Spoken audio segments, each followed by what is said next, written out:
भाषाहरूलाई यिनीहरूलाई आते जाते फ्री छ अनि ड्रेस अनि खानालाई भने 3500 दिन्छ अनि बस्नलाई हामीले यहीँ होस्टेल प्रोभाइड गरिरहेको छौँ यो बायोमेट्रिक अरूले कति दिन्छ अरूले त नेपाल सरकारले नि दिने हो उनीहरूलाई स्पेसल अरूले त त्यहाँ मात्र पैसा तिर्छ उनीहरूले यिनीहरू चाहिँ फ्री अफ कस्ट सर्ट टर्मको चाहिँ पैसा तिर्नु पर्दैन सर्ट टर्म पर्दैन उहाँहरूको पर्दैन यो 32 जनाको छ यिनीहरू बायोमेट्रिक लिनु पर्दैन अनि हाम्रो हजुर पुरा यो बायोमेडिकल इन्जिनियरिङ पढ्दैछ यो छैन पढेर के गर्ने विचार छ ल भन त हस्पिटलमा काम गर्ने अब तपाईँको आविष्कार केन्द्रमा आउने इन्टर्न गर्न आउनु पर्छ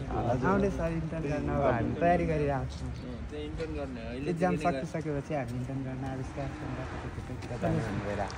नमस्ते हजुर नमस्ते इन्टर्नसिपको लागि पनि दिनु होला सपोर्ट होला नि बाहिर सेन्टरमा सबैले ल्याइदिनु पर्दैन